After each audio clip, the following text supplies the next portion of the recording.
The prince's son was blind, until the new nanny removed something from his eyes no one could imagine. Before we begin this beautiful period romance story, tell me in the comments where you're listening from. I love knowing where you're joining me from. Isla Cameron arrived at Dunmore Castle with the hesitant steps of someone who feared being sent back, before even crossing the threshold. The stone walls rose before her like a silent judgment, tall and forbidding against the pale Scottish morning. She kept her hands clasped around the small satchel carrying her few belongings, hoping no one noticed how tightly she held it. A footman opened the door without expression, nodding for her to enter.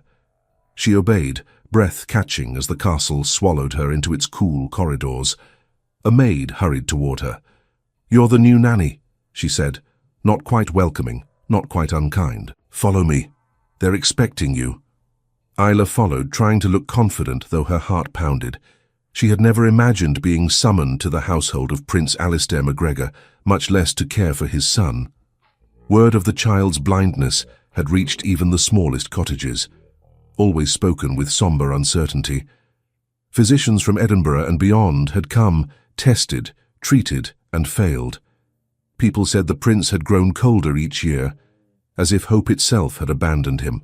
The maid led Isla through a corridor lined with tall windows. The castle felt too quiet, as if sound itself walked cautiously here. Isla inhaled and whispered to herself, "Just be gentle, just be kind." It was all she had to offer. They stopped near a heavy wooden door. "Wait here," the maid said. She knocked softly and stepped inside. A moment later, she reappeared. "He'll see you." Isla swallowed hard and entered. Prince Alistair stood near the fireplace, tall, composed, and wearing an expression of controlled fatigue. He didn't turn immediately, as if gathering his thoughts before facing her. When he did, Isla curtsied quickly, praying she didn't look as nervous as she felt. "You are Isla Cameron," he said. "Yes, Your Highness." His gaze traveled over her modest dress, her neatly braided hair, the satchel she guarded with both hands. His voice sounded as though the words required effort. "You were recommended by Father Brennan. He says you have a gentle manner with children." "I try my best, sir. That is all anyone can ask." He paused, studying her as though measuring her sincerity. "You understand the circumstances. I was told only that the little prince requires patient care." Alistair's jaw tightened. "He requires more than that, Miss Cameron. Ewan has known nothing but darkness since birth. Every treatment has brought him discomfort or false expectation. I will not allow more disappointment." His words carried an edge that pricked Isla's nerves, but she lifted her chin slightly. "I don't intend to give him false hope, Your Highness. Only comfort." He inclined his head, accepting that. "Very well. You will meet him now. He is lively, and curious, and lonely."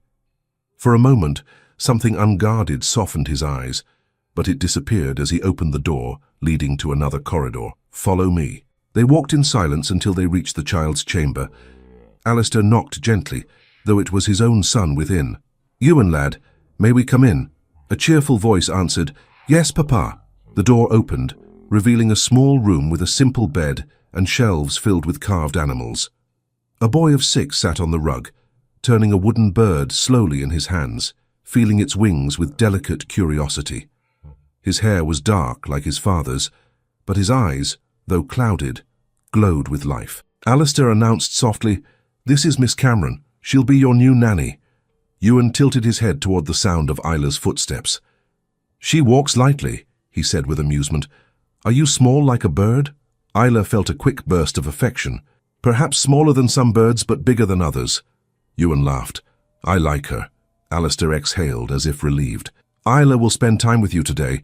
I'll return shortly." Once the prince left, Isla knelt beside the boy. "May I sit with you?" she asked. "Yes, please. Tell me what colors you think your dress would be if you could choose." Isla smiled. "Maybe blue, but I'm not sure it would suit me." "It sounds kind," he said, touching her sleeve. "You sound kind." His innocence settled warmly in her chest. She reached for a cloth from her satchel. "May I clean your eyes a little, Ewan? It won't hurt, I promise." "Is it the same washing the other nannies tried?" "It's just warm water with a little herb. It's gentle." He nodded and lifted his chin bravely. Isla dipped the cloth, wrung it carefully, and brushed it along his closed eyelids. He relaxed at first, but when she moved closer to the inner corner, he flinched ever so slightly. She drew her hand back. Did it hurt? He shook his head. It feels strange. Strange how? Like something is there that shouldn't be, he said simply. Isla hesitated, then leaned closer and parted his eyelid with the softest pressure. She froze. Beneath the lid, near the corner of the eye, she felt a small hard point. It wasn't grit or dried residue. It was something firmer, something foreign. She withdrew quickly, heart pounding. Ewan, did anyone ever tell you that something was in your eye? No, he said, but it's always felt prickly sometimes, like a grain of sand that stays forever. Isla stared at him, her breath shallow. How could doctors, renowned physicians, have missed something like this? It was so small, but undeniable. She touched it again gently, just to be certain. The same firm speck. Cold. Unnatural. Her mind raced. She must tell someone. But who would believe her? She was only a village girl hired in haste. The castle held a hierarchy she barely understood, yet she couldn't pretend she hadn't felt it. Ewan tilted his head. Did you find something? I think so, she answered softly, but I need to be careful. I don't want to hurt you. You won't, he said with childlike certainty. Isla touched his cheek, steadying herself. She wanted to remove the object, whatever it was, but her hesitation grew. If she was wrong, she could harm him. If she was right, someone should know, someone who could help properly. Before she could decide, the door opened and Prince Alistair re-entered. He paused at the sight of Isla kneeling so close to Ewan, her expression tense. Is everything well? He asked. Isla quickly composed herself. Yes, Your Highness. He's very brave. Ewan clapped his hands. Papa, she tells good stories and she's gentle. Alistair's features softened slightly. I am glad to hear it. Isla stood, unsure whether to speak of her discovery. Her voice felt trapped behind uncertainty. If she mentioned it now, what if he dismissed her? Worse, what if he accused her of imagining things? She had been in the castle less than an hour. She had no right to question years of medical examinations. Alistair studied her closely. You seem troubled. I'm only trying to learn his needs, sir. He nodded slowly. You'll grow accustomed to them in time. But Isla wasn't so sure. As the morning passed, she stayed with Ewan, helping him trace shapes carved in wood, describing each one softly. The boy's laughter echoed gently against the chamber walls, a sound rarely heard, as one maid whispered in passing. Isla tried to focus on the joy she brought him, yet her mind kept returning to the small, cold point beneath his eyelid. During midday, she walked through the corridor to fetch fresh water. 2 maids whispered as she passed. She'll last no longer than the others, one murmured. They always think they can fix what cannot be fixed. Poor thing, the other replied. She looks hopeful, that never ends well. Isla kept her gaze lowered. Hopeful, yes. Foolishly hopeful. When she returned to Ewan's room, he greeted her as if she had been gone for hours. Did you bring more stories? I did, she said, sitting beside him again. They spent the afternoon in bright conversation, but once, as she brushed a strand of hair from his forehead, her hand brushed his eye again, and she felt the same hard speck beneath the lid. Her breath caught.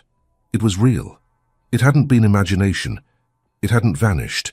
She had to tell someone, but she couldn't tell just anyone. By late afternoon, Prince Alistair appeared at the door once more. Miss Cameron, he said, a moment, please. Isla rose, smoothing her dress, following him into the corridor. The air felt colder here. I've received word from the senior nurse, he said. She tells me you examined the boy's eyes. Isla felt heat flood her cheeks. Only gently, sir. To clean them. She said you appeared concerned. Isla swallowed. I didn't mean to cause alarm. Alistair's gaze sharpened. Did you find something? Isla hesitated, then spoke the truth carefully. I felt something unusual, very small, hard. I don't know what it is, but it's there.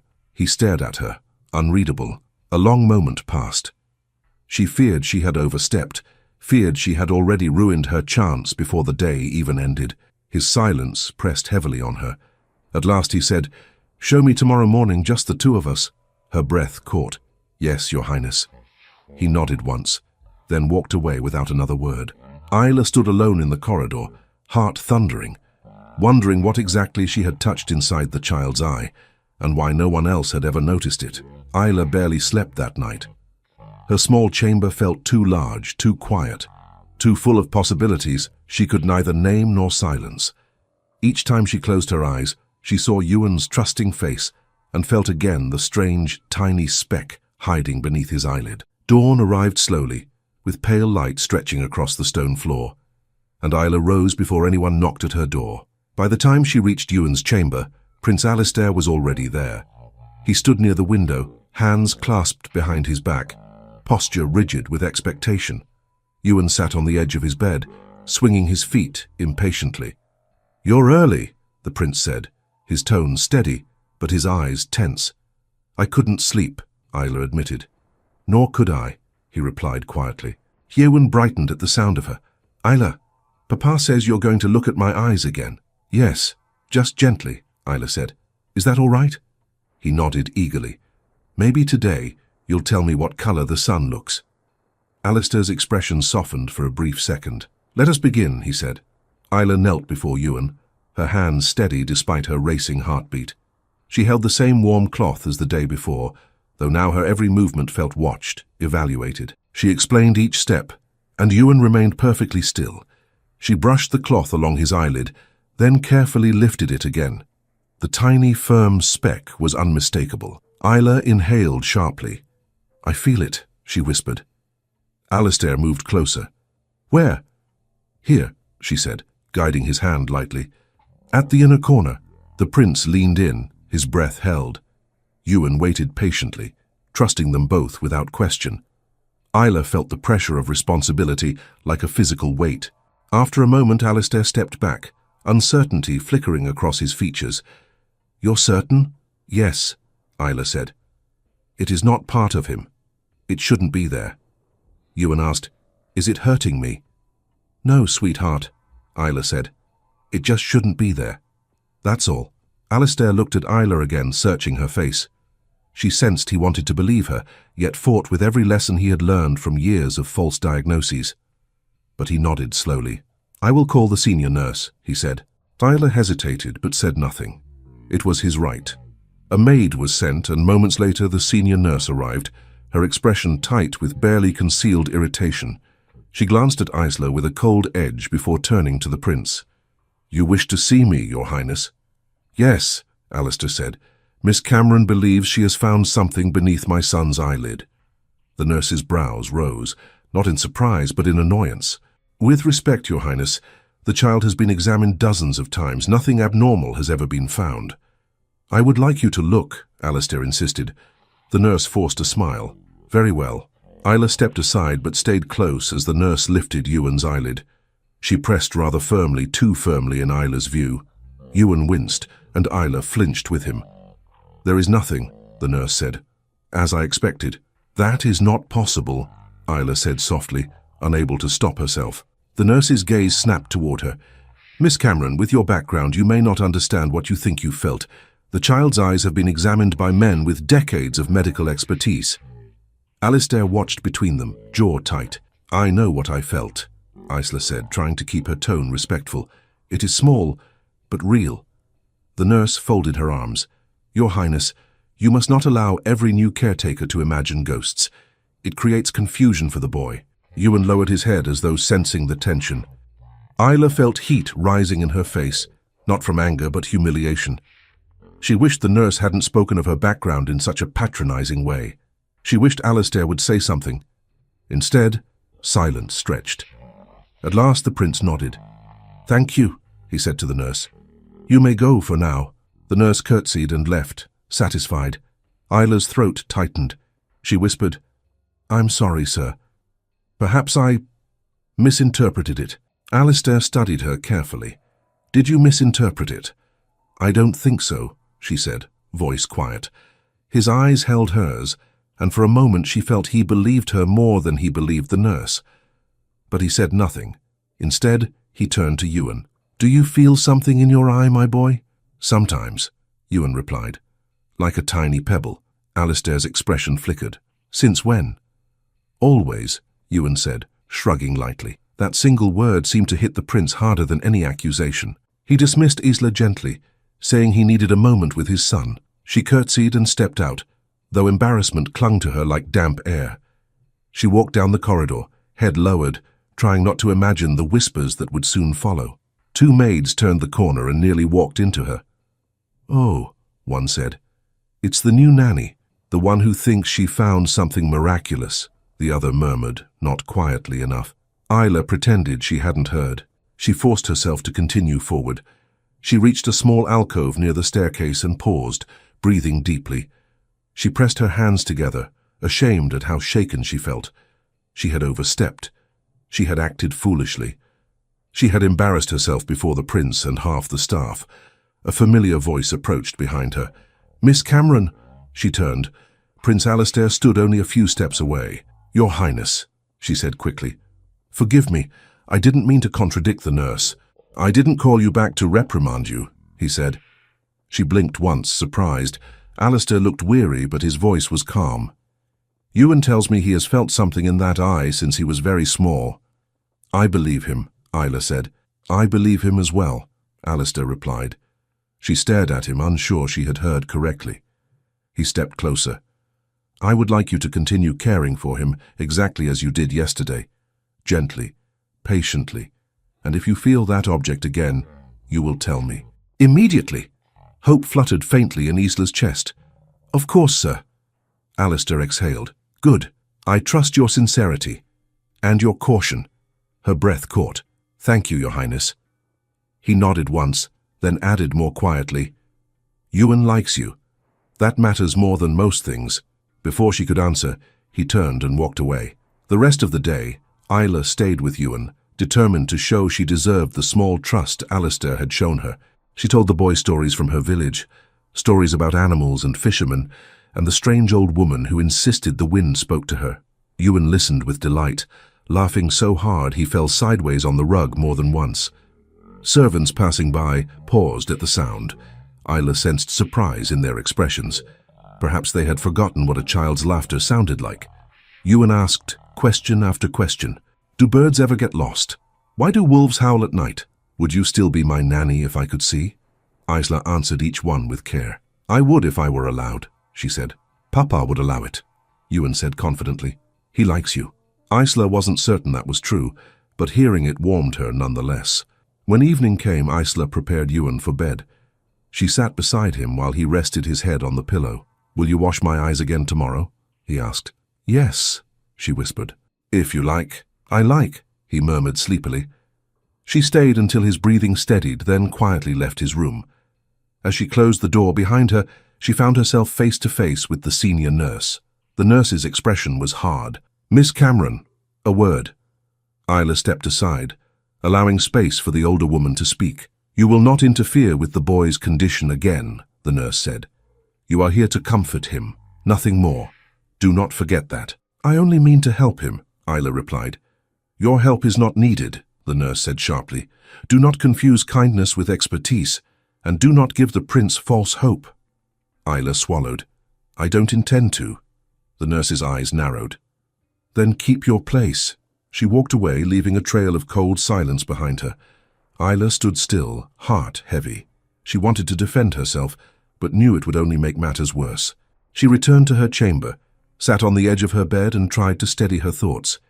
She had come here to care for a child, not to unravel mysteries or challenge authority. Yet every instinct within her told her the object she felt was real. It wasn't something that belonged in a child's eye, and if it had been there for so long without being discovered, something was deeply wrong. A soft knock startled her. She opened the door. Ewan stood there barefoot, holding his wooden bird. "Isla," he whispered, "why did everyone sound upset today?" Her heart ached. "Grown-ups worry too much, that's all. Are you worried?" She knelt and brushed his hair back gently. "Only about you being awake so late." He giggled. "I couldn't sleep." "Come," she said softly, guiding him back to his room. "I'll sit with you until you do." Once he was settled again, Isla hummed an old village tune, one her mother used to sing. Ewan relaxed instantly. "Isla," he whispered halfway to sleep, "don't go away." "I'm not going anywhere," she said. When he finally slept, Isla slipped out, closing the door quietly. As she turned to leave, she saw Prince Alistair standing at the end of the corridor. He hadn't announced his presence. He had simply been there watching quietly. "How long were you there?" Isla asked softly. "Long enough," he said. "You have a rare gift with him." She lowered her gaze. "I only try to be kind." "Kindness is rare in places like this," he said. Isla's breath trembled slightly. Alistair stepped closer. "Tomorrow," he said, "you and I will examine his eye together, without interference." She nodded. Alistair paused as if weighing his next words. "Whatever you felt, I want to understand it," Isla whispered. "So do I." He held her gaze for a long moment, then walked away. She stood alone, pulse unsteady, wondering where the truth would lead them. The next morning, as she reached for the cloth and stepped toward Ewan with Alistair at her side, Ikla's fingers brushed the boy's eyelid, and again she felt the tiny, unyielding speck. Prince Alistair stood so close beside Isla that she could hear the faint shift of his breath as she touched Ewan's eyelid again. The quiet morning light stretched across the room, but none of them seemed to notice it. The world had shrunk to a boy's still face, and the nearly imperceptible speck Isla had felt twice before. She lifted the lid gently, her fingers steady, though her pulse beat too fast. "There," she whispered. "Do you feel that, Your Highness?" Alistair leaned in, his brow furrowed. Ewan sat patiently, hands folded in his lap, trusting her completely.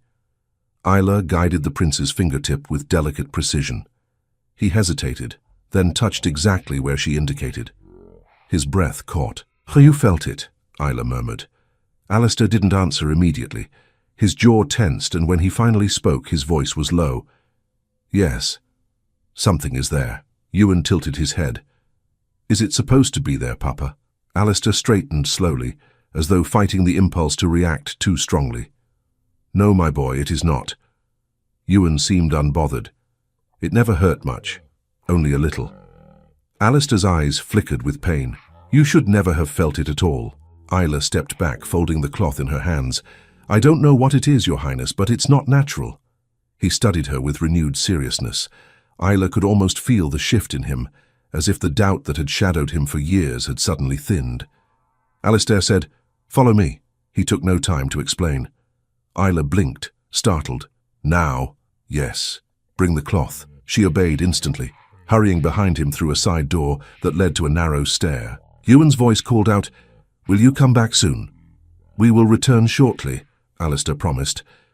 Isla added softly, "I'll tell you a story when I return." Ewan seemed satisfied and lay back on his pillows. Alistair guided Isla through a quiet passage toward the library.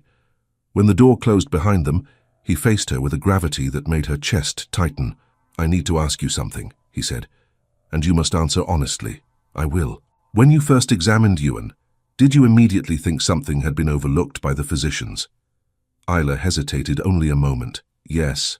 "Why didn't you say that the moment you met me?" "Because," she said, lowering her eyes briefly, "I thought you would dismiss me." Alistair exhaled sharply, not in anger but in painful recognition. "I might have. And that is the trouble." Isla lifted her gaze. "I wasn't trying to go beyond my place." "You acted with care," he said, "and integrity. Those things do not go unnoticed." A silence stretched briefly, filled only by the dull sound of logs settling in the fireplace. Alistair walked toward an old chest near the shelves and opened it. Inside were medical reports tied with faded string. He set them on a table. "These are every record concerning Ewan's early examinations," he said. "I want you to look at them." Isla's eyes widened. "Your Highness, I am not qualified to—" "I do not expect you to judge the medical content," he said firmly. "I want you to tell me if anything stands out to you, something that a trained physician may have overlooked, simply because they were not looking for it." Isla swallowed. "If that is what you wish," he nodded. "Begin anywhere." She untied the first bundle, her fingers trembling slightly. She read in silence while Alistair stood at the edge of the table, watching her with an intensity that felt strangely protective. The papers were filled with notes, measurements, and clinical terms she barely understood. But something seemed odd. "This one," she said. "It says that the physician examined his eyelids, but it doesn't say he lifted them." Alistair leaned closer. "Explain." "He wrote about the outer structure only, Not inside the lid. That seems incomplete. Alistair frowned. The same physician visited several times. Why did he never check more thoroughly?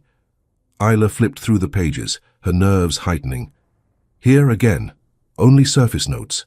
Alistair's expression darkened. His name appears too often. Could it be an oversight? Isla asked cautiously.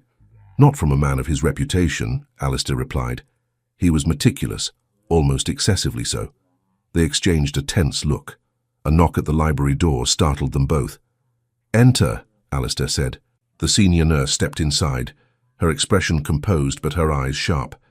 Your Highness, I heard you wished to review the boy's medical history. Alistair stiffened, a hint of irritation flickering across his features. We are reviewing it. With Miss Cameron? The nurse asked in a tone too polite to be genuine. Yes, Alistair said flatly. The nurse's eyes shifted toward Isla, full of quiet disapproval. Your Highness, I must caution you. Miss Cameron has only just arrived. She has no familiarity with the boy's condition beyond basic caretaking. Isla bit the inside of her cheek, staying silent. Alistair turned to the nurse. Are you suggesting that I cannot speak privately with my son's caretaker? Not at all, Your Highness. Only that it may be unwise to allow her to influence your understanding of a complex medical issue. She has influenced nothing, Alistair replied. She simply observed what she felt. Something you denied was present. The nurse's jaw tightened.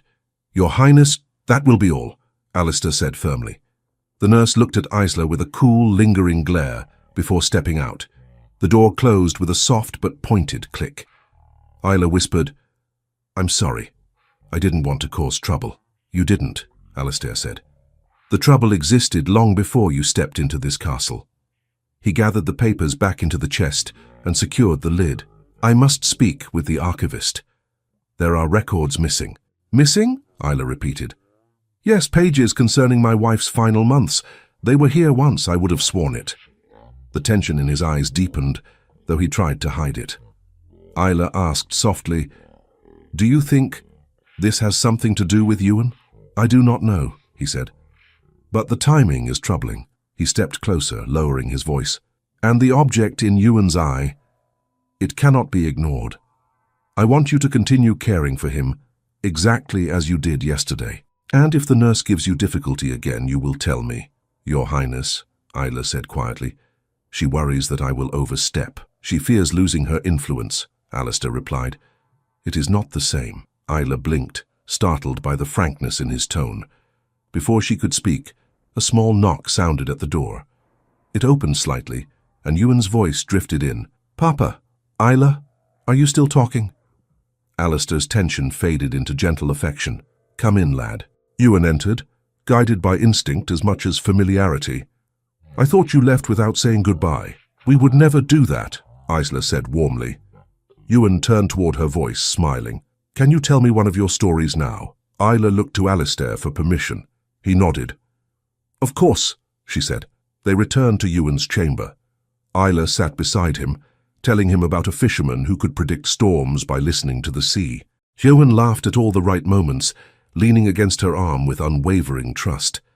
Alistair stood nearby, arms folded, observing them with a quiet expression Isla couldn't quite read. Gratitude, perhaps, and something else, softer and unspoken. When the story ended, Ewan yawned and curled up on the bed. Isla brushed a hand through his hair as he drifted to sleep. She rose quietly and moved toward the door, but Alistair stopped her with a single murmur of her name. Miss Cameron. She turned. Yes, sir? He stepped closer, lowering his voice. You were right to question what you felt, and you were brave to speak despite the doubt around you. I only want what is best for him, she said. As do I, Alistair replied. Their eyes held briefly, without tension this time, only shared determination. He gestured toward the corridor. Walk with me for a moment. She followed him into the hallway. The air felt cooler here, and their footsteps echoed softly. Alistair faced her again. If this object is something the physicians overlooked, we must proceed carefully. But if it was placed there... He stopped himself. Isla felt a chill. Placed there? I'm saying nothing yet, he said slowly. We need more certainty before making assumptions. She nodded. What would you have me do? Continue exactly as you have. And tomorrow morning, I want you to try removing it." Isla inhaled sharply. "Me? You are the only one who has sensed it with such clarity," Alistair said. "And Ewan trusts you." She stared at him, overwhelmed by the responsibility. "If I hurt him—" "You won't," Alistair said. "You are careful, and I will be beside you." Isla felt the depth of his sincerity. It steadied her. "I will do my best," she whispered. "That is all I ask." They returned to Ewan's chamber one last time to check on him. The boy slept peacefully, unaware of the weight settling around his small world. Isla turned to leave but paused at the doorway, looking back at Ewan with quiet worry. Alistair noticed. "We will find answers," he said. She nodded faintly, holding on to that promise.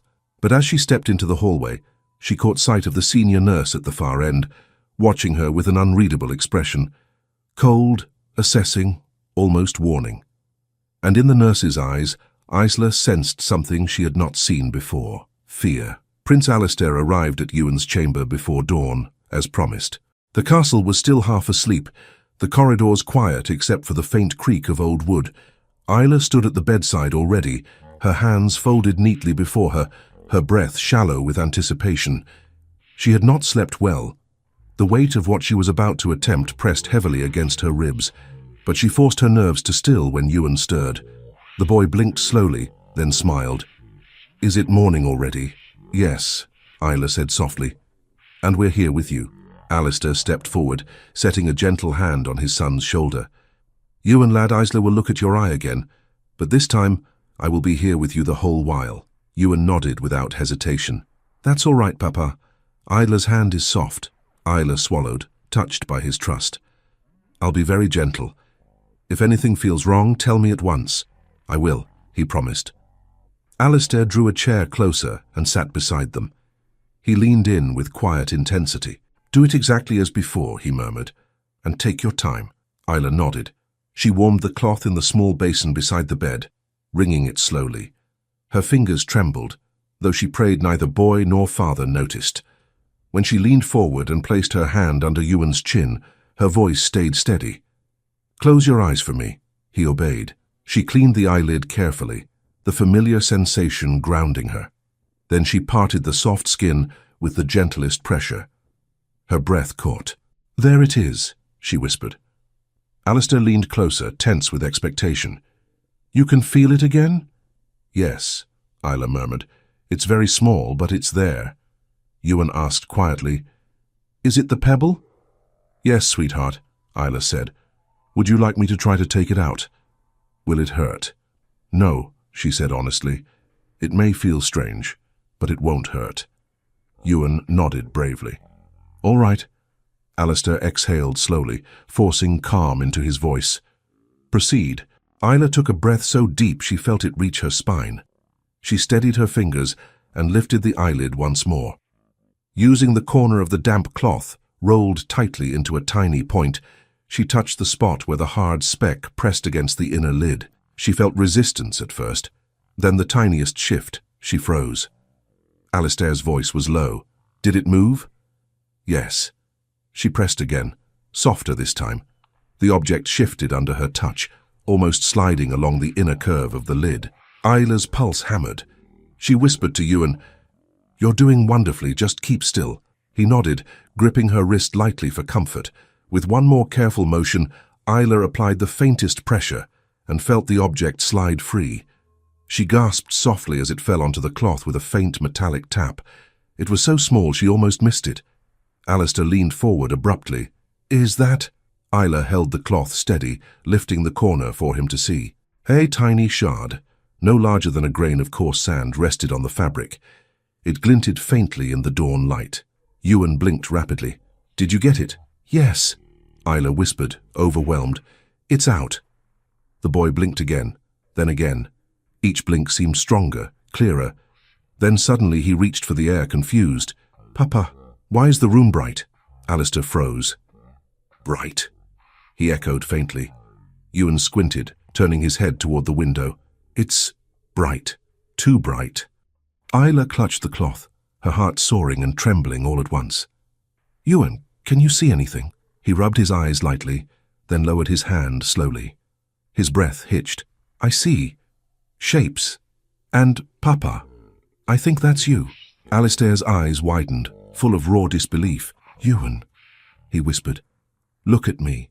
I am," Ewan said softly. Alistair's face broke just for a moment, the weight of 6 years of sorrow cracking open. He reached out with a trembling hand and touched his son's cheek. "You're looking at me," he murmured. Ewan giggled through sudden excitement. "Your beard is bigger than I thought." A laugh, weak and stunned, escaped the prince. He pulled his son into a tight embrace, holding him as if afraid the moment would vanish if he let go. Isla turned away slightly, overwhelmed by the intimacy of the moment. Tears burned her eyes, but she blinked them back. This belonged to father and son. She stood quietly, the cloth still in her hand, watching in silence. After several long moments, Alistair pulled away, wiping his face with one hand. He turned to Isla, his expression full of shock, gratitude, and something deeper she couldn't name. "You did this," he said. Isla shook her head quickly. "No, Your Highness. Something simply came out. I don't know how it was missed before." "That object," Alistair said, stepping toward her, "was embedded in my son's eye since he was an infant. And now he can see. You did this." Isla hesitated, then whispered, "I only removed what didn't belong." Alistair stared at her, as though trying to understand how someone so ordinary could have done something so extraordinary. He reached for the cloth with careful hands, lifting the tiny shard. "This should be impossible," he said. Ewan, now fully awake and blinking at the room as though discovering a new world, pointed clumsily at Isla. "I see you. You look like a person." Isla laughed, startled. "What kind of person?" "A nice one," Ewan said proudly. Alistair closed his hand gently around the shard. "Miss Cameron, we must understand how this happened." She nodded. "Of course, Your Highness." He looked back at Ewan, who was still mesmerized by everything around him. "First, we must ensure he's well." Isla stepped closer. "Ewan, can you see clearly?" The boy blinked several times. "Yes, but the other eye feels prickly." Isla's smile faded. "The other eye?" Ewan rubbed the left one with the back of his hand. "It feels like the same pebble, only deeper." Alistair raised his head sharply. "You never mentioned this." "I didn't think it mattered," Ewan said innocently. "I thought everyone had pebbles in their eyes sometimes." Isla exchanged a tense look with the prince. "This changes everything," Alistair said softly. Before they could speak further, a knock sounded at the door. It opened, and the senior nurse entered. Her eyes fell immediately on the scene, Ewan awake, alert, and staring back at her as though seeing her for the first time. The nurse froze. "Your Highness!" Ewan lifted a hand cheerfully. "Good morning. Your hair is grey." The nurse's mouth fell open. He is looking at me." Alistair's voice grew firm. "He is." She stumbled backward a step. "But how?" Isla stepped forward, choosing her words carefully. "There was something in his eye. Something very small." The nurse's face turned pale. "That is not possible." "It happened," Alistair said sharply. "With my own eyes I saw it." The nurse swallowed, shaken. "Your Highness, if this is true, then someone must have—" "Not now," Alistair interrupted. "We will discuss this later. Leave us." The nurse backed away, her face a storm of confusion and something that looked very much like fear. When she was gone, Isla knelt beside Ewan again. "Does the other eye hurt?" "Only a little," he said. Alistair stepped closer, lowering his voice. "Miss Cameron, if a shard like this was in one eye—" Isla nodded slowly. "Then another could have been placed in the other." Alistair's breath trembled with fury he fought to contain. "Who would do such a thing?" "I don't know," Isla said softly, "but this didn't happen by accident."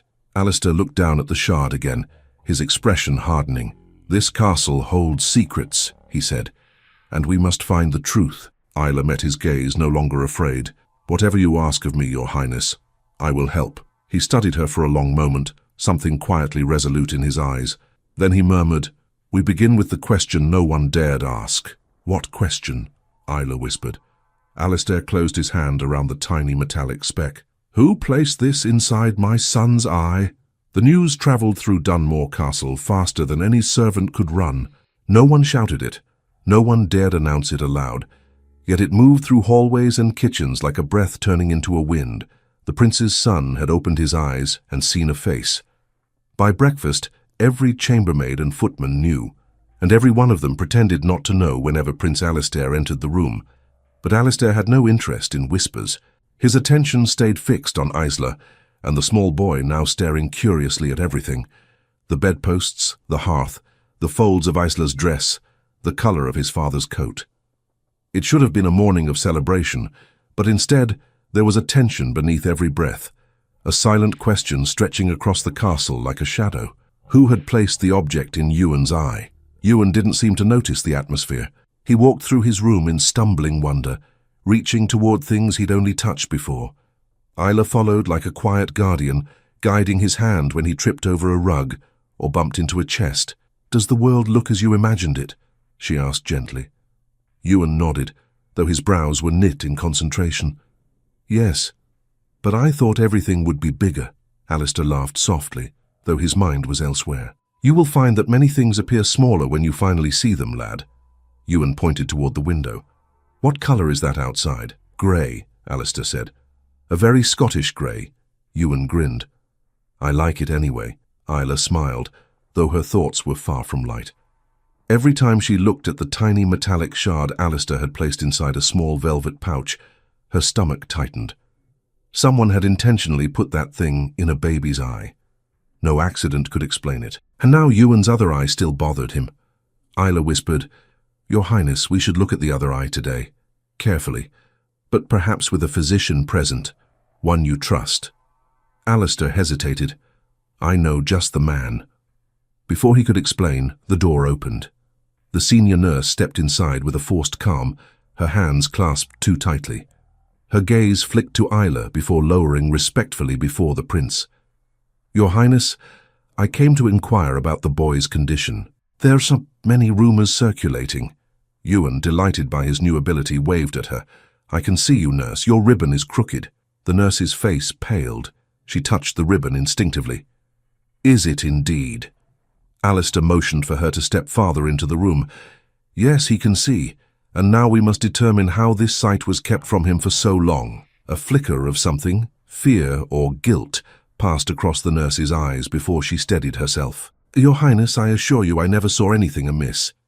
"I believe you did not," Alistair said. "But someone did." The nurse swallowed. "May I ask how this sudden recovery occurred?" Isla felt the weight of the nurse's attention settle on her, but she remained quiet until Alistair spoke. "Miss Cameron removed a foreign object lodged inside Ewan's eyelid," he said plainly. "We believe there may be another." The nurse's hand flew to her mouth. "Another?" Ewan nodded. "My left eye feels prickly, like the other one did." The nurse stared at Isla with open fear now. "Miss Cameron, did you put anything—" "No," Alistair snapped. "She removed something. Something that should never have been there." Isla stood very still, her hands clasped before her. "Your Highness, if I may speak with the nurse alone." "No," Alistair said quickly. "No more secrecy. If you know anything, nurse, now is the time."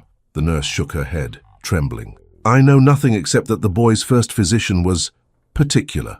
Too particular. He often dismissed my concerns. And after the princess passed, he became harder to speak to." She looked between Alistair and Isla with haunted eyes. "I never touched the infant's eyes except to clean them," she whispered. "I swear it." Alistair stepped forward. "Then tell me this. Why do the earliest medical records appear incomplete?" The nurse's breath caught. "Because someone removed them." "Who?" Alistair demanded. She hesitated too long. "Who?" he repeated louder. "I do not know his name," she said miserably, "only that he was sent by the council to review the health of the new heir. He arrived unannounced and left before the child could speak. He said the records contained private information and would be stored elsewhere." Alistair's face darkened.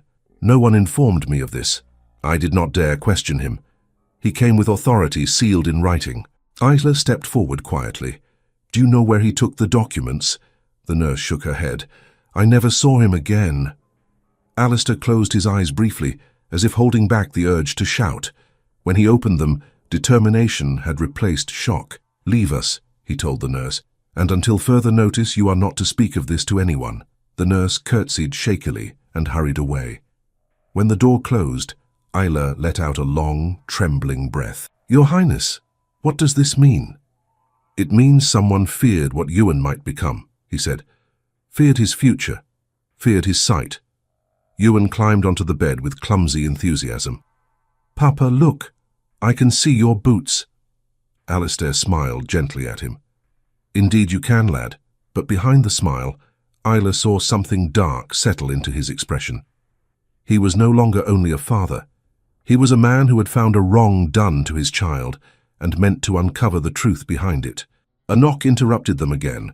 This time it wasn't the nurse, it was Captain Fraser, head of the household guard. He bowed to Alistair. "Your Highness, you summoned me?" "Yes," Alistair said. "I need a rider sent immediately to the village. Summon Dr. McLaren. Tell him to come under utmost discretion." Fraser nodded and hurried off. Ewan tugged at Isla's sleeve. "Who is Dr. McLaren?" "He is someone your father trusts," Isla said warmly. "Someone who may help us understand what happened. Will he make my left eye normal too?" Isla's throat tightened. "We hope so." Alistair stepped close and lowered his voice so only Isla could hear. "When the doctor arrives, I want you by his side. You understand the sensation better than any of us." "Of course," Isla said, though her heart thudded with worry. "And, Isla," he added softly, surprising her, "whatever happens, know that what you did this morning is the greatest gift anyone has ever given me." Her breath faltered. "Your Highness, I only did what any caretaker would do." "No," he said. "Many saw him. Many tended to him. Only you looked." Their eyes held briefly, long enough for Isla's heart to flutter before she forced herself to look away. Later that morning, the castle staff began murmuring openly. Isla felt their gazes following her as she walked through the halls to fetch fresh cloths. Some looked fearful, some looked suspicious. A few looked strangely resentful, as if Ewan's sight upset the balance they'd grown accustomed to. One maid whispered to another, "If the boy sees, everything will change." Another answered, "Not everyone wants change." Isla pretended not to hear, but the words clung to her. When she returned to Ewan's room, the boy was sitting at the window, staring outside in awe. "Isla, there are trees. I knew they were there, but they look different. Tall and wiggly." She laughed softly. "Branches move with the wind. They look like they're dancing," he said. Alistair stood behind him, watching the scene with deep emotion. He looked at Isla. "I've decided," he said quietly.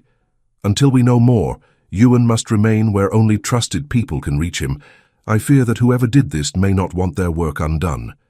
Isla nodded solemnly. "I feel the same. You will stay with him," Alistair said. "Always." A small warmth filled Isla's chest. "I will." That afternoon, Dr. McLaren arrived, an older man with clear eyes and a steady, gentle manner. He examined Ewan with calm confidence while Isla remained at his side. "There is indeed something beneath the other eyelid," he said at last. "Just as Miss Cameron described." Alistair's hands clenched at his sides. "Can it be removed?" "Yes," Dr. McLaren said, "and easily. It is not embedded. It was placed." Placed. The word shook Isla to the core. Dr. McLaren prepared to remove it, but Ewan whimpered softly and reached for Isla. She knelt beside him immediately. "I'm here," she whispered. "Just breathe." Alistair knelt on the other side, holding the boy's hand. Dr. McLaren leaned in, working with quiet precision. Within moments he lifted the second shard into view, a twin to the first. Alistair stared at it, stunned all over again. So it is true.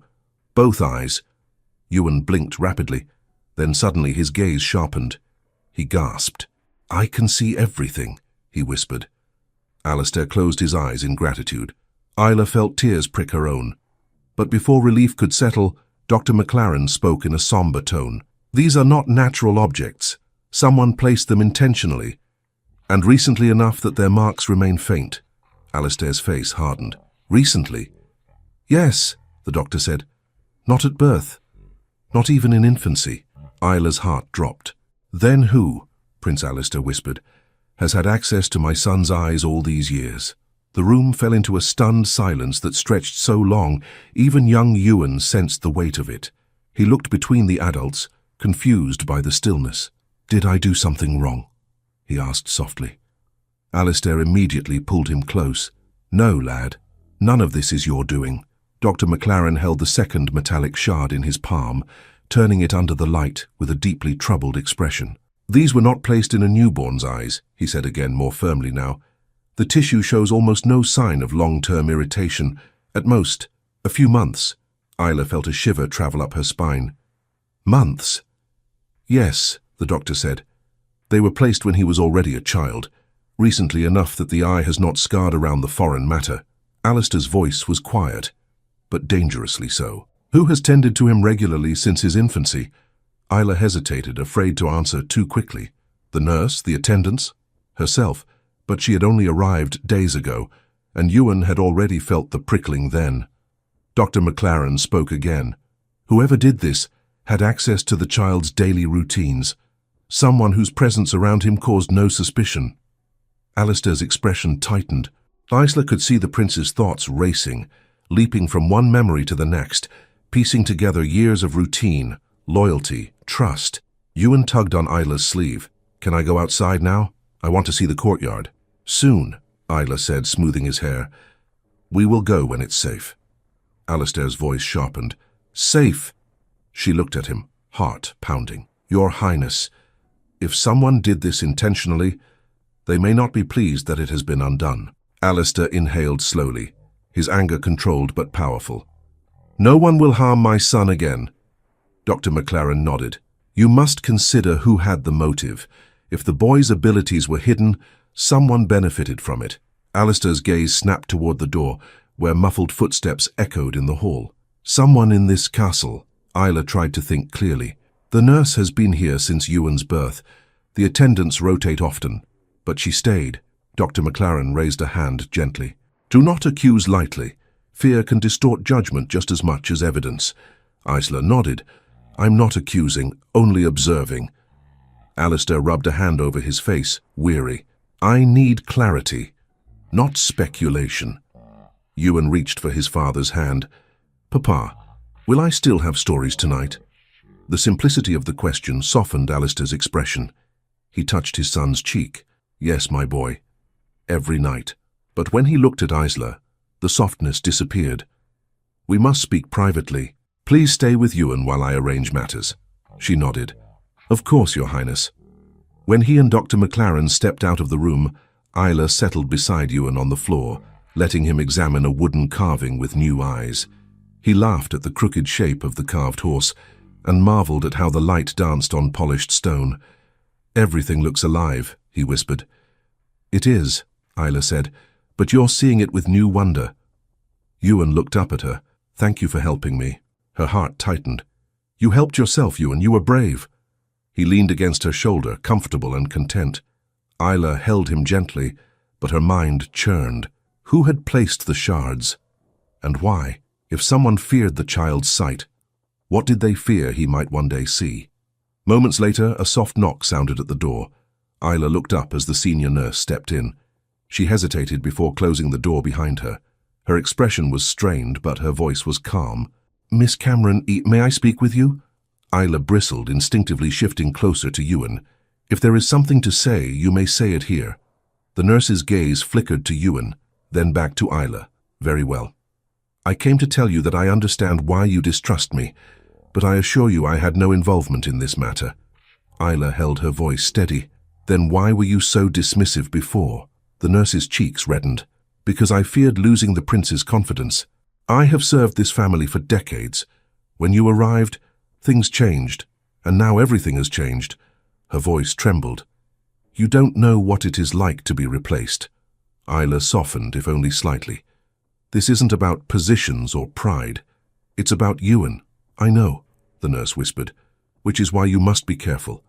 Someone else in this castle had access to the boy, someone with far more freedom than I." "Who?" Isla pressed. The nurse hesitated. "I do not know. But the prince's advisors, the council representatives, the men who visited after the princess's passing, they carried influence that overshadowed any protest I might make." "Do you know their names?" "Only one," the nurse said. "A man called Hawthorne. He came with a sealed letter. He claimed authority from the council." Isla felt a chill. Did he examine Ewan? Yes, the nurse said. Twice. What did he do? He said he was ensuring the child's well-being, but he checked the boy's eyes meticulously. Too meticulously. When I questioned him, he reminded me I had no right to doubt him. Isla's stomach twisted. How long ago was this? Nearly a year, the nurse said.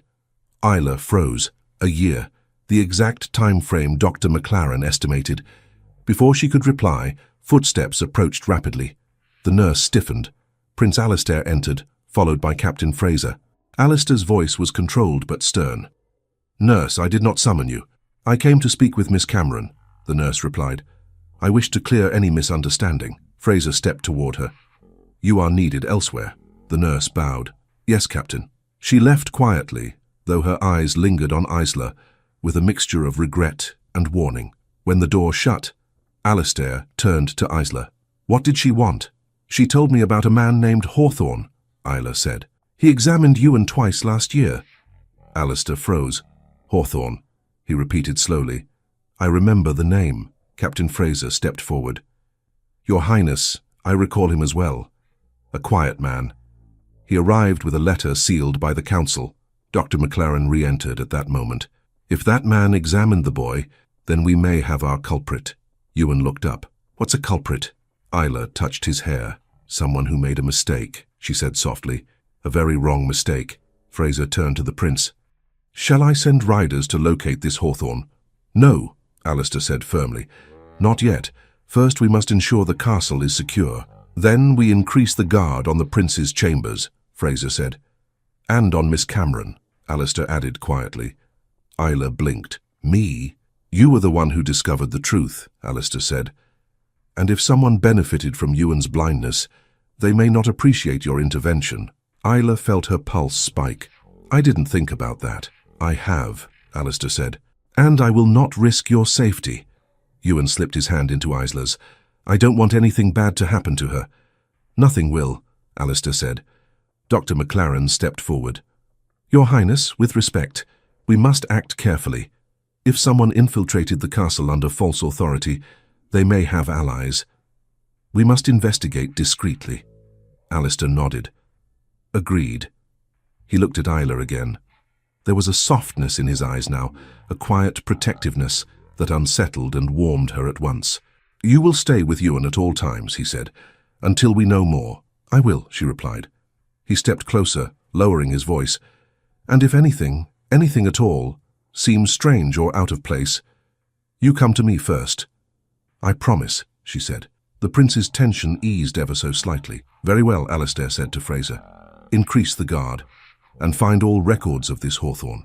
Every note, every signature, every trace. Fraser nodded. At once. When he left, the room felt quieter but heavier. Ewan looked up at Isla with innocent excitement. Can we go outside now? Soon, Ewan, Isla said softly. Very soon. Alistair exhaled. First, we must uncover the missing part of this puzzle. If these shards were placed only months ago, Dr. McLaren nodded grimly. Then the one who placed them may still be inside these walls. At that moment, something slid under the door, so quietly even the adults almost missed it. A small, folded note. Alistair strode forward and picked it up. Isla watched his face as he opened it. His eyes darkened. He handed the note to Isla without a word. She unfolded it with trembling fingers. Only 5 words were written inside. You should have left him blind. The note felt heavier than parchment should ever feel. Isla stared at the 5 words, reading them again and again until they blurred. You should have left him blind. Her hands shook as she passed it back to Prince Alistair, who folded it with a slow, controlled motion. His face showed no fury, no alarm, only a stillness far more frightening. Ewan, unaware of the tension in the room, tugged at Isla's sleeve. Why do you look sad? He asked. She forced a small smile. It's nothing for you to worry about. But Alistair knelt beside his son and spoke gently. Ewan, lad, I need you to stay close to Isla today. Promise me. Ewan nodded, though his voice held uncertainty. I promise. Captain Fraser returned a moment later, summoned by a guard who had seen the note slip under the door. Alistair handed it to him without a word. Fraser read it, his brow furrowing deeply. This was not a careless threat, Fraser murmured. Someone knew exactly when to approach this door and how to vanish. Alistair straightened. Increase the watch on this entire wing. No one enters without written permission. Yes, Your Highness. When Fraser left, Isla realized she had been gripping the armrest so tightly her fingers ached. Alistair noticed and moved toward her. You must not blame yourself, he said quietly. I told you to trust me, Isla whispered. I thought everything would be simpler once Ewan could see. His voice softened. You gave my son his sight. Whoever wrote this fears what he now sees. Isla glanced at the door as footsteps echoed past. I don't understand how anyone could wish harm on a child. Power often blinds more than darkness, Alistair said. Ewan reached for Isla's hand again. Are we going to stay here all day? Isla looked at the prince uncertainly. Alistair exhaled. No, lad. You may go to the courtyard, with Isla beside you, and with guards at every entrance. Ewan brightened immediately. Can I run? Alistair almost smiled. Yes. But stay where she can see you. Minutes later, Isla guided Ewan through the castle's side corridor, escorted by 2 guards.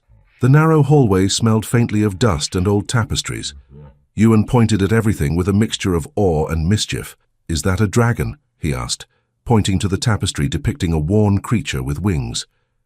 It's meant to be, Isla said. But he looks rather tired to me. Ewan giggled. He needs a nap. As they walked, voices drifted from the servants who pretended to busy themselves with polishing vases or sweeping floors. Whenever Isla passed, their whispers quieted instantly. She felt their unease, the way their eyes followed Ewan's every step now that he no longer walked blindly. At the bottom of the staircase, the side door to the courtyard stood open. A fresh breeze swept in.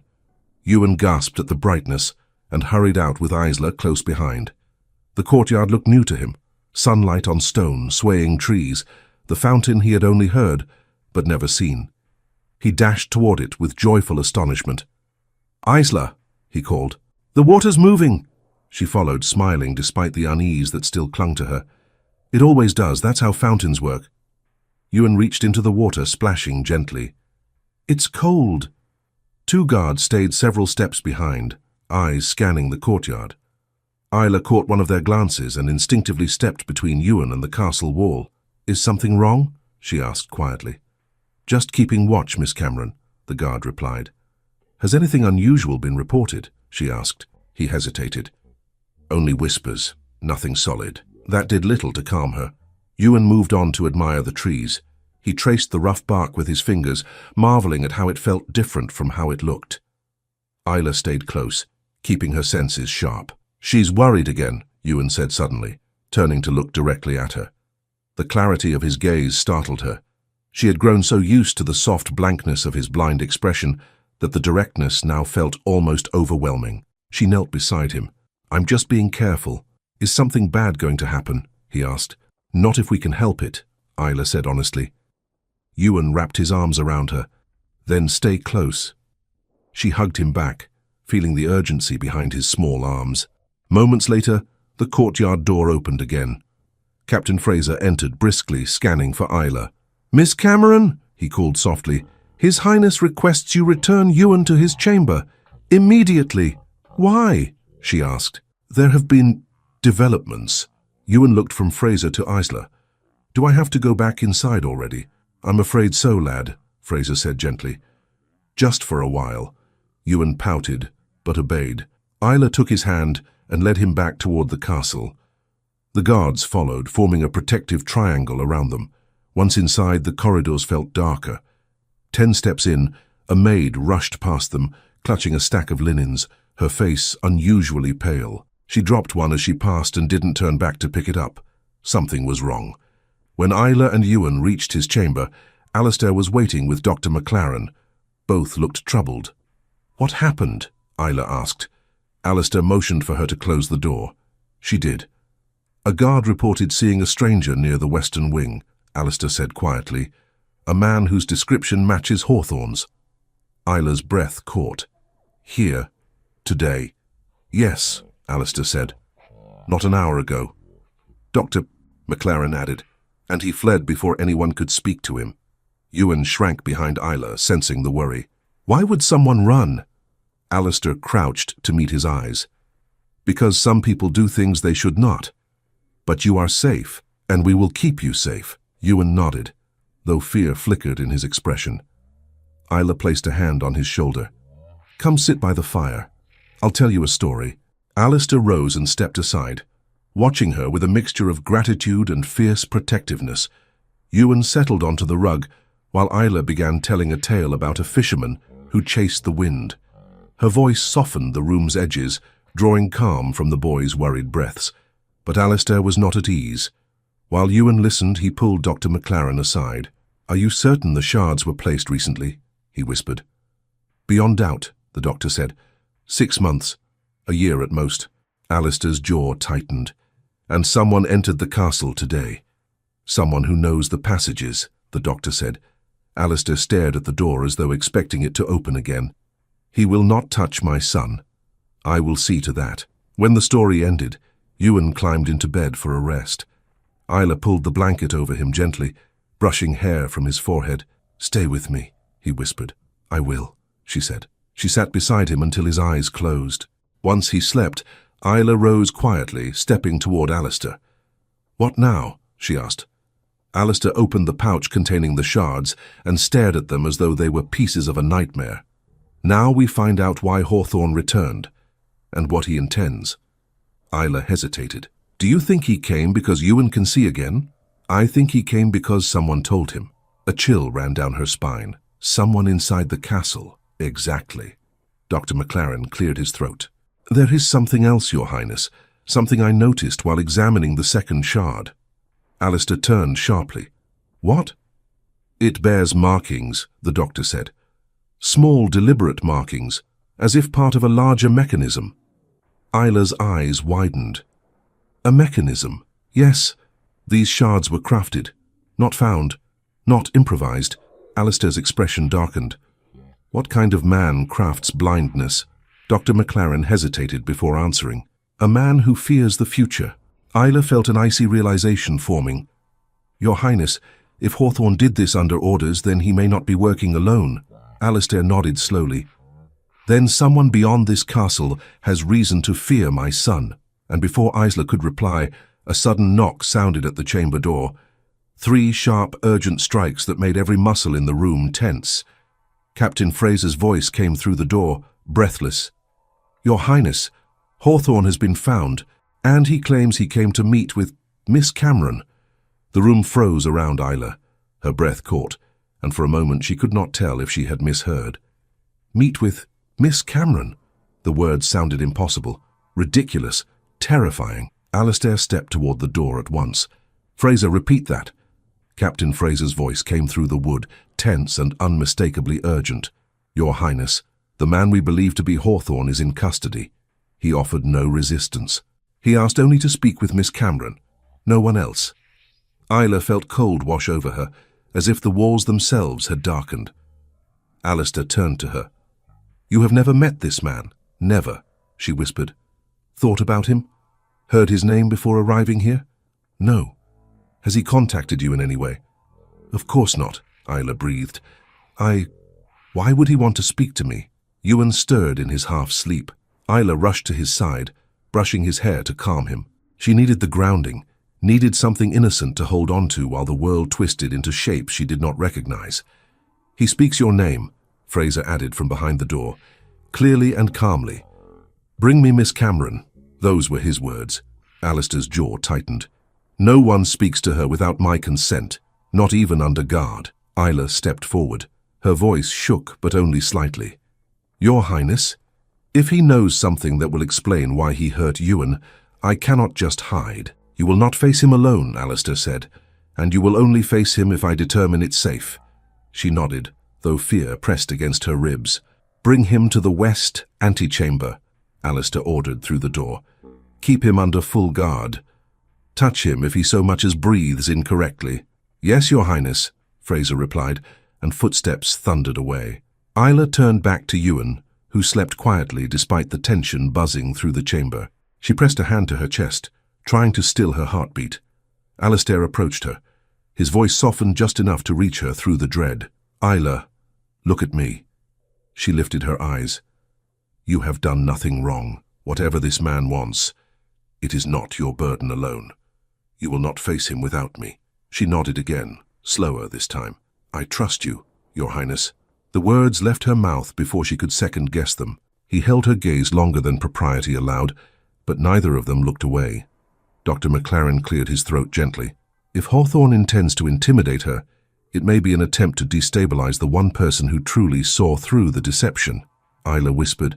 "But why me?" "Because you removed what he placed," Alistair said. That simple sentence struck her with a chill deeper than winter.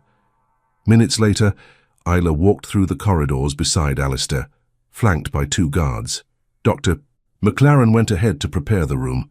Every servant they passed stiffened, quieting their whispers as the prince strode by. Isla felt their glances prick her skin like thorns, and every one of them carried the same question. Why is the prince escorting the nanny like a shield? The west antechamber was cold, empty except for a table, 2 sturdy chairs, and the faint smell of disuse. It was a private room, tucked near the old storage vaults, rarely visited, rarely lit. And standing in the center, hands bound, watched by 4 guards, was Hawthorne. He was not what Isla expected, not monstrous, not intimidating. A thin, pale man with silver-streaked hair and hollow cheeks, as though illness or worry had carved them. His eyes, however, were sharp, far too sharp. The moment Isla entered, he looked directly at her, ignoring the prince entirely. "So," Hawthorne said quietly, "you are Isla Cameron." She stiffened. "And you are Hawthorne." "Yes." He studied her with unsettling focus. "You did well." Alistair stepped forward between them. "Choose your words carefully. Every breath you take happens because I allow it." Hawthorne barely blinked, a father's fury. "Understandable." Alistair's expression hardened. "Why did you request her?" "Speak." Hawthorne tilted his head, as though listening to a distant sound only he could hear. "Because she sees what others overlook." Isla felt a jolt of confusion. "What do you know of me? I've never met you." "Oh, you've never met me," Hawthorne agreed calmly. "But I've heard of you.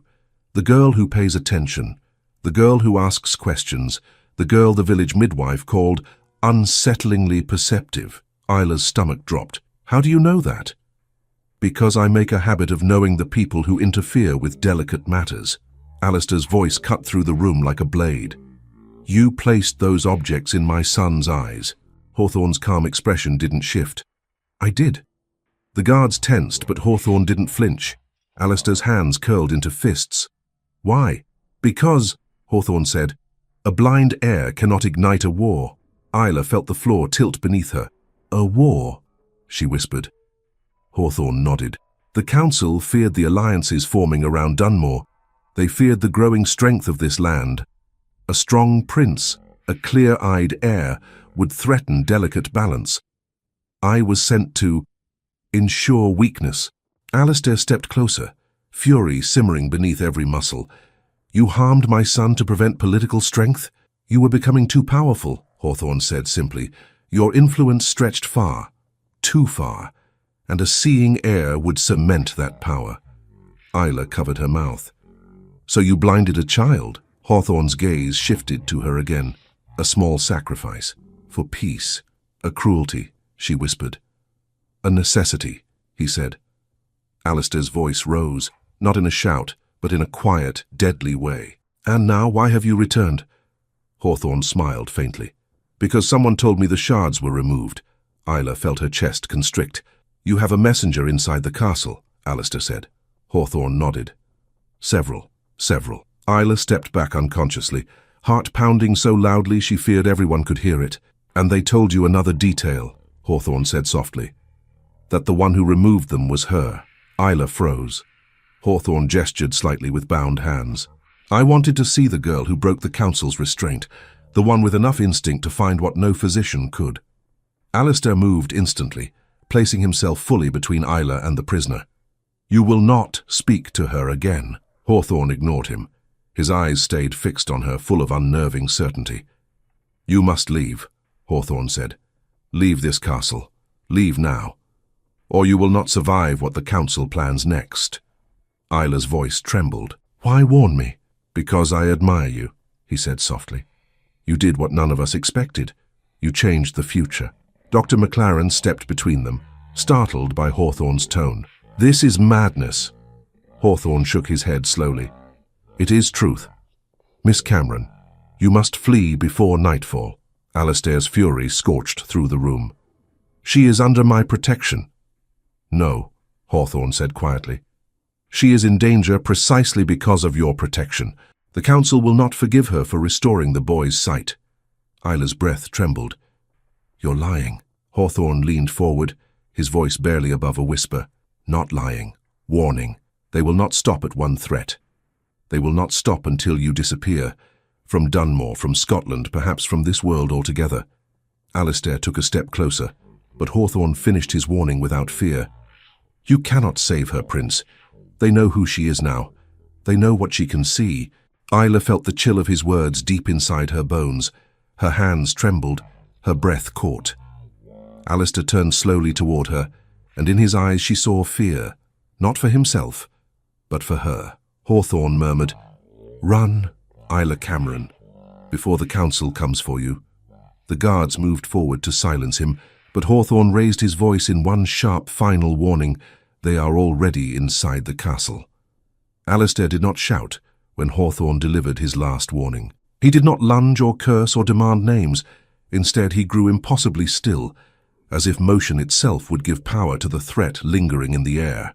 The guards seized Hawthorne, dragging him back from Isla, but the man barely resisted. His eyes stayed on her until the door shut behind him. Isla stood frozen, her pulse echoing in her fingertips. She tried to speak, but no sound came. Alistair stepped toward her. "Isla," he said gently. "Breathe." She obeyed only because he said it. Her lungs filled slowly, shakily, like she had forgotten how breathing worked. Dr. McLaren cleared his throat. "Your Highness?" "What shall be done with Hawthorne now?" "Confinement," Alistair said. "Under guard, day and night." "And the council?" McLaren pressed. "I will send no message until I know precisely what their role was," Alistair replied. Isla swallowed hard. "Your Highness, he said they were already inside the castle." Alistair placed a steady hand on her shoulder. "We will verify every name, every record, every visitor in the past year. No servant, no advisor will move without my knowledge." She nodded, though fear still clung to her. A guard burst into the room.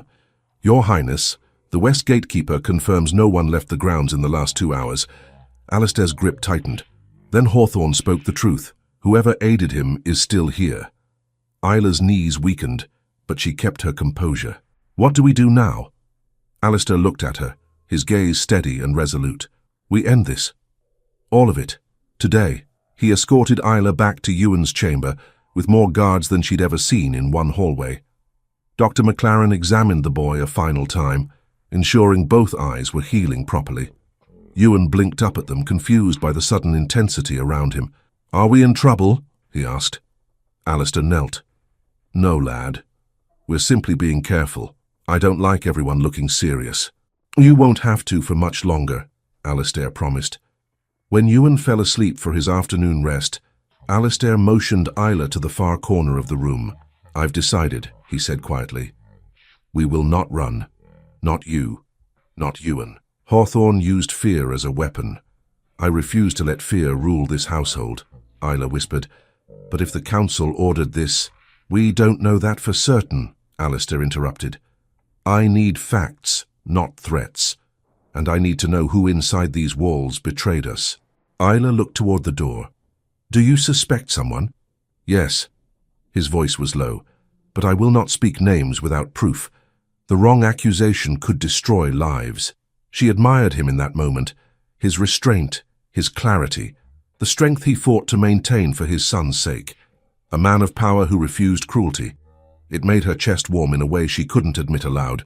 "What can I do to help?" she asked. "You already helped," he said softly. "More than anyone else." She lowered her gaze, humbled. Alistair continued, "Now it falls to me to protect what you restored." For the rest of the afternoon, the castle buzzed with controlled urgency. Captains checked entry logs. Servants were questioned about unfamiliar faces. The archives were opened under supervision, No one was accused, but no one was above suspicion. Doors that had been open for years were suddenly closed, guarded, locked. Isla remained with Ewan, telling stories and helping him rediscover the world he'd never seen. He marveled at shadows, laughed at the crooked legs of a wooden stool, counted the stitches on his quilt with wide-eyed fascination. "You're learning so fast," Isla whispered, as he traced the carved lace on the mantel. "You're seeing everything with fresh eyes." He turned toward her. "Because you helped me." His words warmed something deep inside her. She brushed his hair from his forehead and smiled. As evening approached, Alistair returned. His face looked tired but not defeated. "It's done," he said. Isla rose from her chair. "What have you discovered?" "That Hawthorne did not act under council orders," Alistair replied. "At least, none that can be traced. The seal he used was authentic, but he departed the council's service last winter. Quietly, without reason." "Then who was he working for?" Isla asked. "No one," Alistair said softly. "He acted alone." Isla blinked. "Alone?" McLaren entered behind him. "It seems Hawthorne grew obsessed with preventing conflict, a misguided scholar who feared the rising influence of Dunmore. His acts were not the will of many, just the will of one man convinced he served a greater peace." Isla sank into her seat. "So the council Ife had no hand." "That is my conclusion," Alistair said. "And my hope." Relief washed over her, slow but certain. "And his accomplices?" she asked. "There were none," Alistair answered. "Only servants he misled.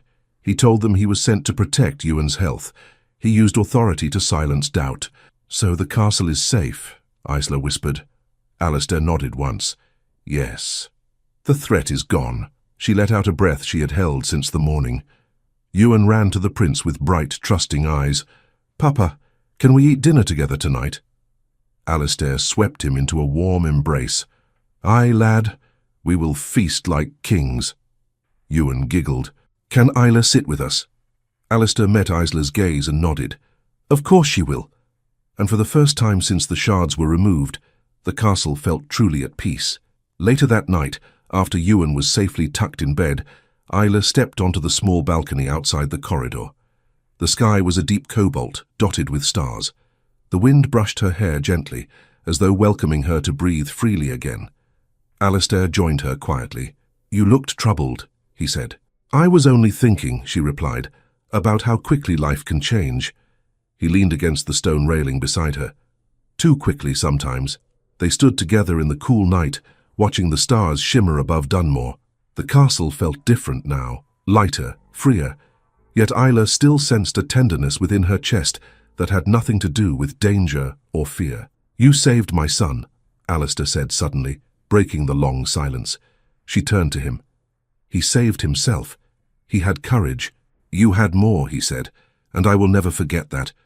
Her breath trembled, not from fear this time, but from something softer, deeper. "Your Highness," she murmured, "I am only a nanny." He shook his head. "You are far more than that." Isla looked away, her heart unsteady. Alistair continued, voice warm with sincerity. "You brought light back to this place. Back to Ewan. Back to me." She closed her eyes briefly, steadying herself. "Thank you," she whispered. He did not touch her. He did not step closer. Yet she felt surrounded by his presence, his gratitude, his quiet affection. The danger had passed. The secrets were over. The castle was safe again. What remained was something gentler, something still unspoken, but unmistakably there between them. And as they stood beneath the starlit sky, the tension that had once filled the castle melted away, leaving room only for peace, gratitude, and the quiet beginning of something that felt very much like hope. The following morning rose with a gentleness Dunmore Castle had forgotten it could hold. No tension curled through the halls. No whispers followed Isla as she walked with Ewan to the sunlit corridor. No shadow of Hawthorne or secret accomplice trailed behind her steps. The storm had passed, and what remained was the quiet calm of a place learning to breathe again. Ewan ran ahead, eager to point out each thing he now saw with sharper clarity than the day before. "Isla, look! The big window makes the floor glow like gold." She smiled, her heart swelling. "You notice everything, Ewan." "It's because seeing is fun," he said proudly. Alistair approached from the opposite end of the corridor, dressed formally for the first time since the ordeal began. Something in his presence felt different, lighter, unburdened. He slowed when he saw them, the corners of his mouth lifting at the sight of his son racing toward him. Ewan collided into his father's legs with unrestrained joy. "Papa, the courtyard is so pretty this morning. Isla said we can walk there after breakfast." "And Isla speaks wisely," Alistair replied. His voice softened. "Good morning, Miss Cameron." "Good morning, Your Highness." He studied her a moment longer than courtesy demanded. "You slept?" "Yes," she admitted, for the first time in days. "Then I am grateful," he said. There was such sincerity in his tone that Isla felt a warmth rise to her cheeks.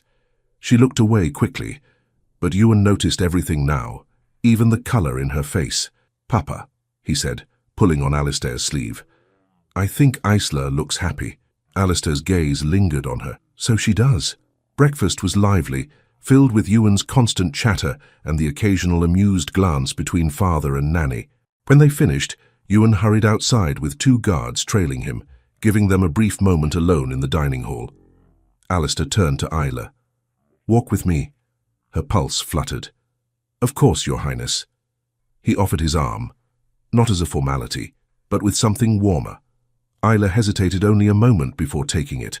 Together they walked through the castle's inner corridor, where morning sun spilled across stone and tapestries fluttered softly in the breeze. "The worst is behind us," Alistair said quietly. "But in the quiet after danger, one question remains unanswered." Isla looked at him. "Which question?"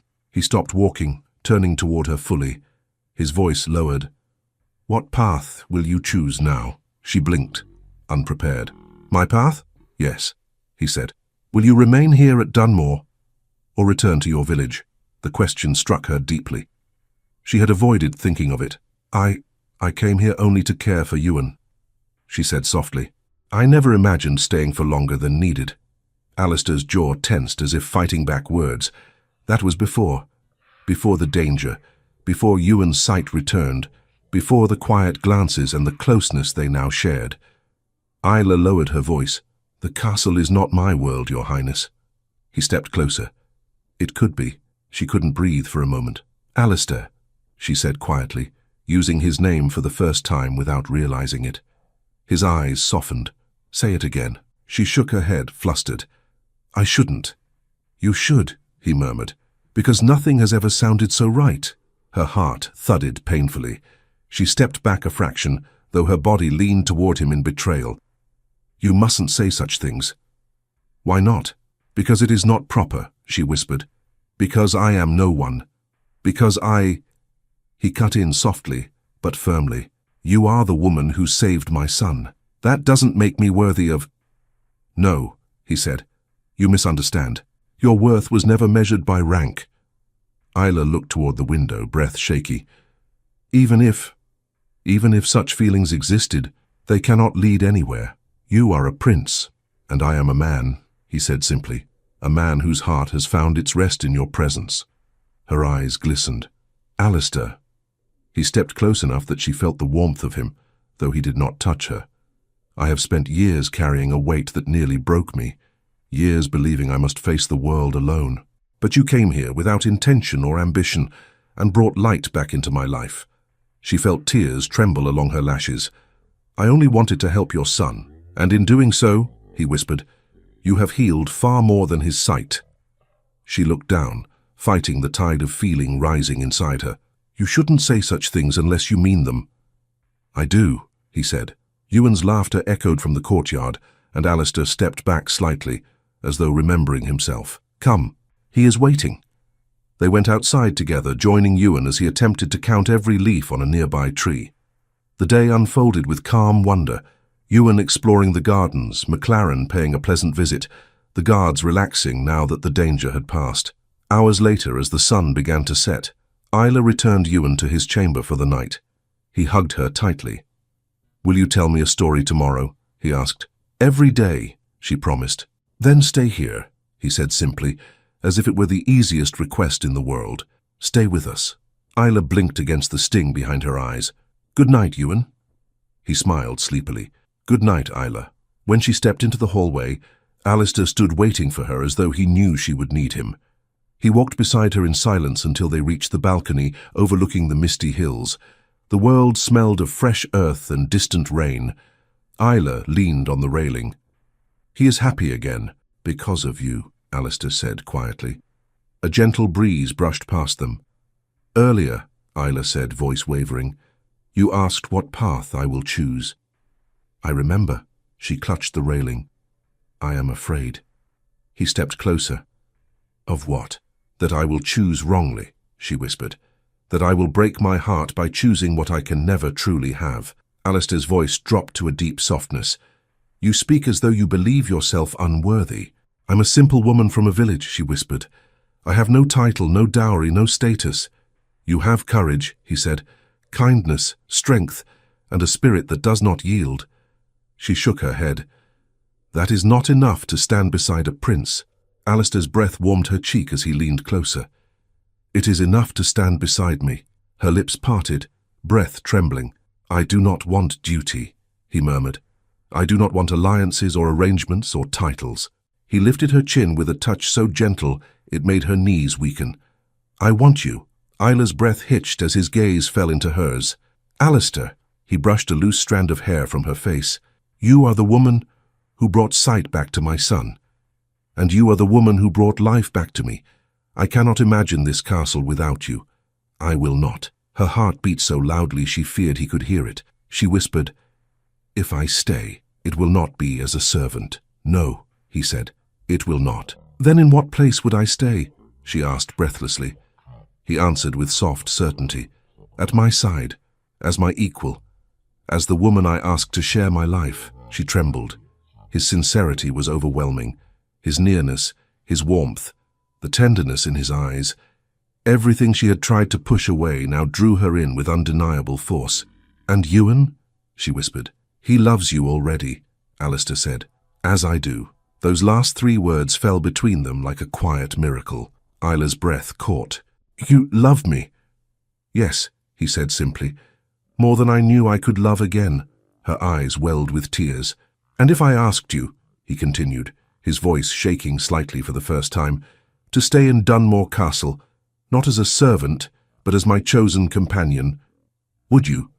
She stepped closer, her voice barely above a breath. "Yes." Emotion swept across his face. Relief, joy, tenderness, he no longer bothered to hide. He reached for her hand, entwining his fingers with hers. "Then marry me," he whispered. Her eyes widened, tears spilling. "Alistair." "Say yes," he murmured. "Not for duty, not for the castle, for us." Isla lifted her free hand to his cheek, her voice trembling. "Yes, with all my heart." He pulled her gently into his arms, not with urgency, not with restraint, simply with the overwhelming need to hold the woman he loved. She fell against him with a soft gasp, feeling the strength in his embrace and the warmth she had long denied herself. When he finally drew back, he pressed a tender kiss to her forehead. "We will tell Ewan tomorrow." She smiled through her tears. "He will shout so loudly the whole castle will hear." "Then let them," Alistair said. Isla laughed softly, brushing her fingers along his jaw. He leaned in, lowering his forehead to hers, and for a moment the world disappeared. Only their breaths mingled, warm and close, hearts echoing the same rhythm. A love neither of them had sought had blossomed, bright and certain in the ruins of fear.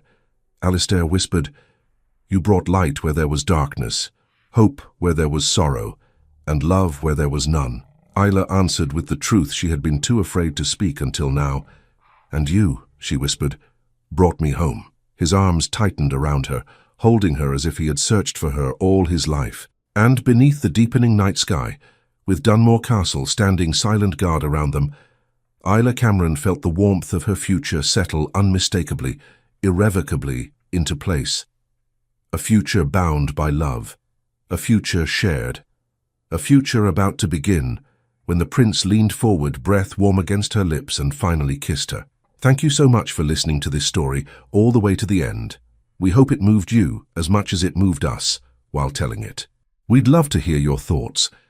Leave us a comment telling us where you're listening from and what you liked the most. Rate this story from 0 to 10. What score would you give it? If you enjoyed this story, don't forget to subscribe to the channel and leave a like as a show of support. That really motivates us to keep creating and sharing more stories full of emotion and life lessons.